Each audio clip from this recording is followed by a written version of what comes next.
I'm here today with Silvina Sterin Pensel. She is an Argentinian journalist based out of New York. We're here to discuss Israeli-Argentina relations, how the new president and the new administration is affecting Argentina when it comes to Israeli policy, and the censorship that we're seeing in Argentina as well. Silvina, thanks so much for joining today. It's my pleasure, Wally. And let me tell you that we are absolutely saddened by the situation. I don't know if your audience is familiar with where the wildfires are occurring.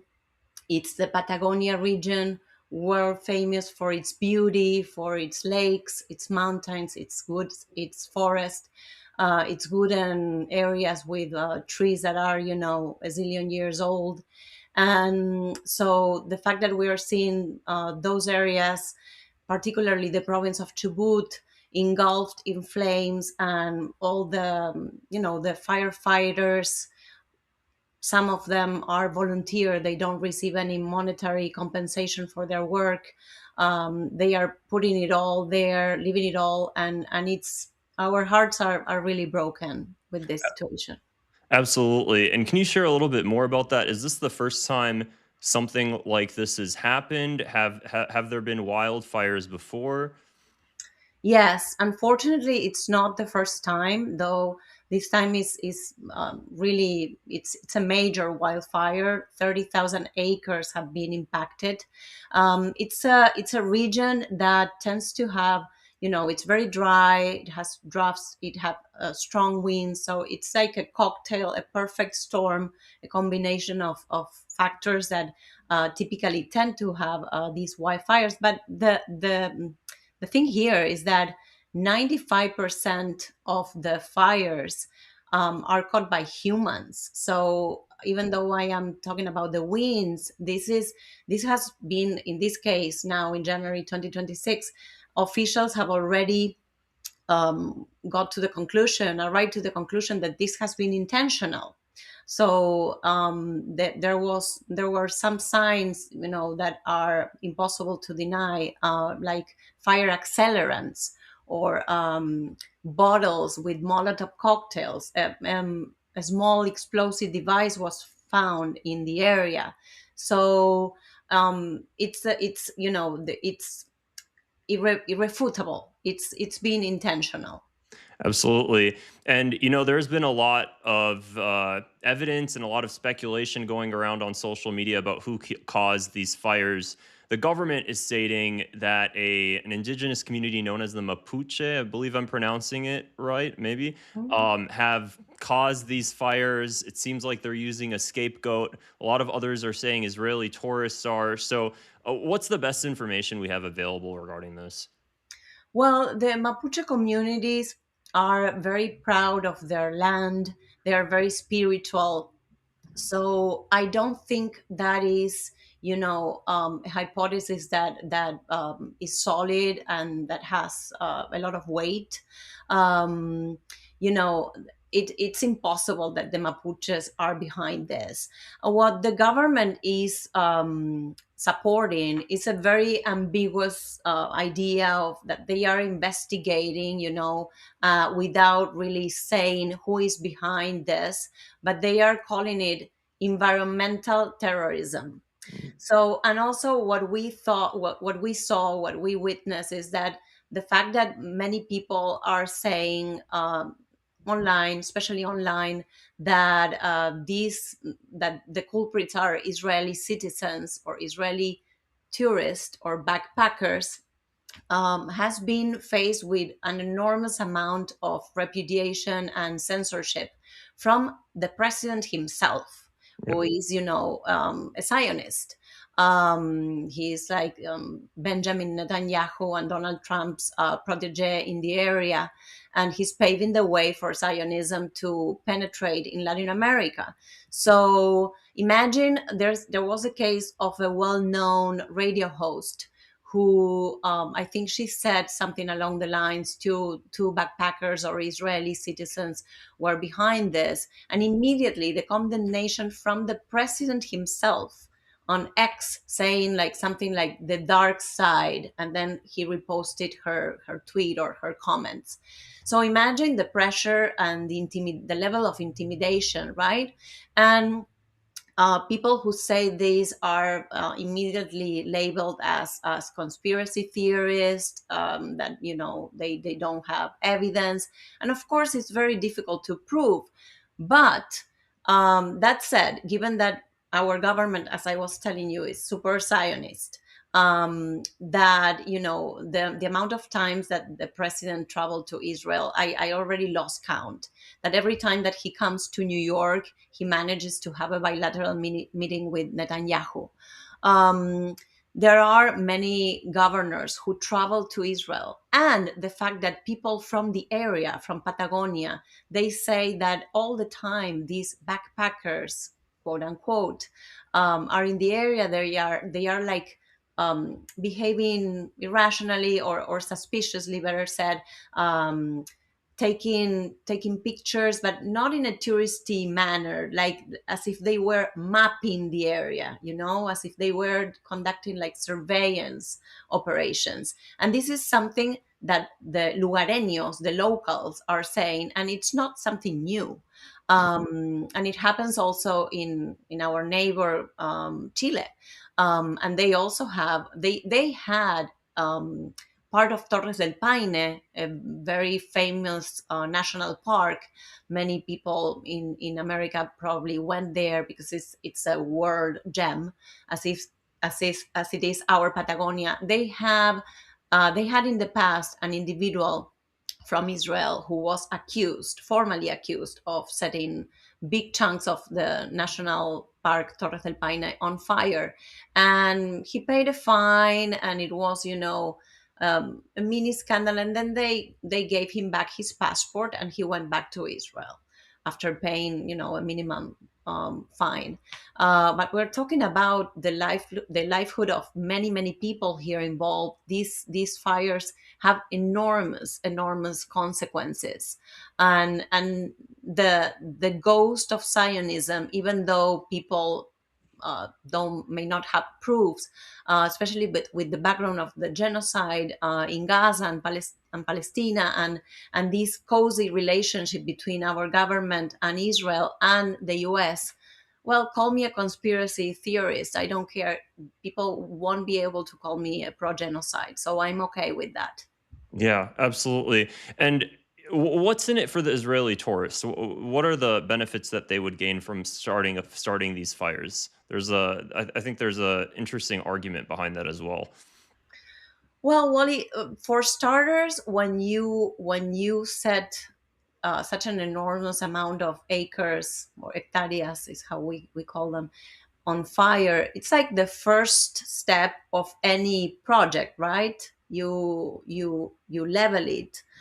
It's like what they are doing in Gaza. They carpet bombing, and everybody says, okay, they did the first step for Jared Kushner and his activities. It's like they collaborated in this horrific way to the advancement of his projects. Um, that could be it. Also, I have to tell you that Mekorot, which is the national water company of Israel, has already penetrated in our national territory and has provincial contracts at a state level with at least 10 provinces. Chubut, where these wildfires are taking place, was one of them. But because of the pressure of civil organizations, journalists, and local people, the governor had to go back with that contract. So, interestingly, you know that a lot of modern technology like semiconductors, microchips, and even the artificial intelligence technology. I'm not an expert, but we know that it requires cooling systems. And these cooling systems sometimes are water based. So there you have another angle of analysis of all this. And there's a lot. Our land is not only beautiful, it's like paradise on earth, but it's rich in rare earth, in minerals, and it's not very densely populated. So it's very attractive, and if we don't protect it, well, Palestina taught us a lesson of what could happen, and all the vultures that are already doing like um, having meetings and deciding how they are gonna divide the pie, right? Yeah, no, absolutely. And even if it's confirmed and there was all the evidence in the world that it was Israeli tourists, the government would never actually admit the truth either. It doesn't seem like they would ever admit the truth. Well, So, you were mentioning a lot of the institutions and a lot of the pressure that's in place to suppress that information. One of them that we've talked about previously, me and you, was DAIA. Can you explain a little bit about that organization and how they play a part in what's going on right now, societally in Argentina? yeah, that organization, La DAIA is how you pronounce it in Spanish. It's it's kind of like the Anti-Defamation League. I always like name them tete-a-tete, so that the American people can really project and understand what it means. And it's basically behaving in the same way that here the Anti-Defamation League has been taking the role of really this cancerbero, this guardian of anti-Semitism, and really disguising everything, or putting everything, every time you denounce what Israel is doing in Palestine, in Gaza, they just alert the DAIA, and they start really coroning you and threatening you, and labeling you as an anti-Semitic, anti-Semite. And it's really hard. It's really hard. So people are very intimidating, but I think I started this conversation with you, Wally, telling you about how broken Argentinians are. Um, and I also think that these fires um, like awaken people in a way. There's a big protest set up for January 17th against Zionism. Mm. So the people, the organizers are telling people just show up with an Argentinian flag. So it's like kind of like it touched a chord that I think, and I've been following this for the past 2 years and something, that I think it's different this time. So maybe in that regard, there's a silver lining, and the Argentinian people start to really dig deeper, and start to have less fear, because it's our country. It's so much it is at stake, right? Yeah, absolutely. And here in the United States, we have free speech, at least we do right now. I think sometimes people take that for granted. I was noticing in Argentina, this organization that you're mentioning, they'll actually go after people and try to persecute them, criminalize them for speeches or for posts that they even make on X. I saw that happened with a left wing politician in Argentina last year. So, can you talk a little bit more about that? In the United States, we have the IRA definition of anti Semitism. I see that in Argentina, that same definition was also adopted. What's the how do they criminalize your speech in Argentina when it comes to Israel? Yes, well, it's been really something super serious, because even a post like saying Palestine will be free from the river to the sea on X or any social media, that can lead to legal problems. There's the case of Vanina Biasi, who I think she's going to face a public trial, and she had like her assets frozen. So and it works as an intimidation, like for the rest of the people, to say, look what can happen if you say something along the lines, or if they automatically tell you that you're a pro-terrorist, pro-Hamas. And so it's a cataract of a battery of bad effects, a domino effect of like really negative consequences, the doxing, things that we have seen here. But I think it's having an effect of intimidation, and people really are scared. But the national protest that I was telling you that it's going to take place on the 17th. It gives me it gives me hope that people are going to be brave, because as I said, there's a lot that we can lose. We have a lot of resources that Israel is interested in, and the fact that our president seems to be like the main partner in Latin America. That worries me a lot. There's something there. He's always condecorated, and he's always receiving awards from different Israeli organizations. He recently received last year an award called the Genesis Award, Mm. which is pathetic, because when you pronounce Genesis, it's also like so close to genocide. So the Genesis Award, I think it was $1 million, and it's not. It's all a facade, right? It's not the monetary prize, or it's what it's at stake. So the idea is that he's going to use that money to promote what it's called the Isaac Accords. Hmm. And so they were modeled after the Abraham Accords. And similarly, what they promote is they foment or incentivize the relationships between Israel and Latin American countries. And they have, a timeline and the different steps that they are going to follow, starting with countries like Panama, and Uruguay and Costa Rica, trying to foment different, like, contributions in different fields, right? Cooperation in different fields. So it's really dangerous, and that, the main representative of that is Argentina. It's Milei.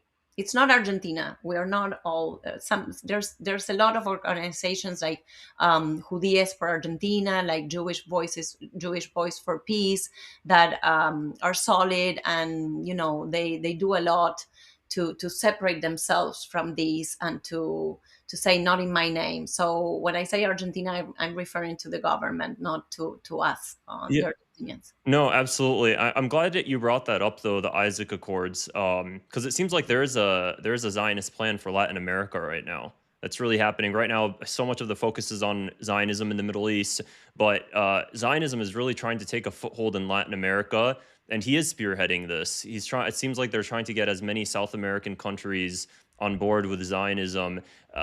Do you feel like that effort has been successful? Where do you, at least realistically, kind of see where things are headed for Latin America when it comes to Zionism?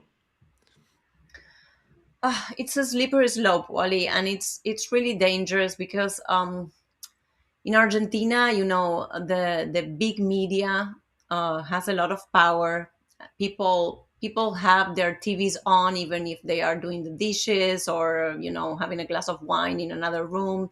The power of media, people take it to the T, and it's like the Bible. What some journalists say, it's the Bible, and many of them are Zionist, and answer Zionism, and replay or amplify what Zionism wants, right? So it's an uphill battle to for us journalists, for people who are independent, and some other media. Some medias are really, like, for example, I work for a big channel called C5N, and really they have been, really, they give me ample margin to express my views, and I welcome that. But it's not always the case. There's a journalist who does his broadcast live with an Israeli flag on top of his desk, alongside the Argentinian flag. And so my point is that it is very rooted. Zionism is very rooted. In Argentina, we have a very large Jewish community. In fact, it's, I think, the largest in Latin America. And the 7th of October and the hostages situation was very people were very moved by it. So there's a lot. We have two terrorist attacks that, one in 1992, one in 1994, that cost a lot of lives. So it's a very delicate issue, and it's a very subtle dance, and you can be perceived as being anti-Semite, or like hurting sensibilities of people who really lost loved ones. So I want to be very, very careful, but I think everything is set up so that Zionism really can move its tentacles more and more in Latin America unless people really wake up. And Mekorot is one example, right? And the fact that many governors go to Israel and have meetings with high executives. It's happening. The collaboration, it's becoming more and more evident and solid. Yeah, and in the United States, it seems like Zionism is before it used to be on both sides of the political aisle. It still is in our government, but it seems like it's becoming more focused on the right. Is that the same in Latin America, where it's more perverse among politicians on the right? Is there a divide between the younger generation and the older generation? Where do you kind of notice on a broad level where it's taking and where it's having the largest effect? Yeah, I think you can say it's more, well, the government is, it's MAGA, make Argentina great again, and they support everything that we are unfortunately experiencing here. ICE, the fight against immigrants, and the means, not only the goals but the means are the same. So yeah, yeah, absolutely, I think the right is the one who really pushes more for these values, and this way of doing things, and this way of putting um, money and profits over people, because in the end, this is not religious, this is not even political, this is economic. This is about profit, right? About money. So, but the fact that we have such a big Jewish community, and the fact that Zionism always uses Judaism as a shield, it's not great for us, because all the ingredients are there to make it so easy for Zionism to set foot in Argentina and in other countries in Latin America. Absolutely. And you were also mentioning the water company, the Israeli water company. A lot of people have actually been talking about that recently. So, can you explain a little bit more about what is this water company? What are they doing? And why are so many people in Argentina concerned about this? Well, first of all, because water. This is not something new, but it's becoming a key component, something extremely valuable and desired. And so the fact that Mekorot being the national water company of Israel, with the background of the genocide, with the background of how Israel controls the water in Palestine. Um, for what I heard, the Palestinians cannot even collect water from the rainwater, because it's like it's they are the ones, the Israelis, who turn it off and turn it on, and it's an abuse. It's part of the apartheid, the occupation. It's part of how they control these people, these oppressed people. So the fact that Mekorot has been, as I was telling you, trying to advance in several provinces, it's really concerning. My understanding is that they frame all these agreements as if they were consultants, or they give technical advice, but also, as we were discussing, the modern technologies are water based, or they use water for a lot of goals, or tasks, Yep. and so it's impossible not to suspect that these agreements are not really advice or technical in nature, but that there's also something more concerning and deeper there. Absolutely. Thank you so much for your time. I really appreciate it. And where can people find you and learn more about the work that you're doing? Thank you. Well, as I said, I work as a correspondent for C5N, which is an Argentinian channel station, and I'm pretty active in Instagram. You can find me. My handle is Silvina NYC, like Silvina, New York City, and in X, Sil Sterin, at Sil Sterin. So it's been a pleasure. I hope that we had something more joyful to discuss. Unfortunately, my country is suffering, but I think I'm gonna keep on monitoring how this develops. I'm hopeful about this protest, and it's been a pleasure and an honor to be with you discussing these important topics. Absolutely. Thank you so much. And I'll make sure to include your links in the description below as well. Slovena, it was so great talking to you and looking forward to talking again soon. Thank you, Ollie.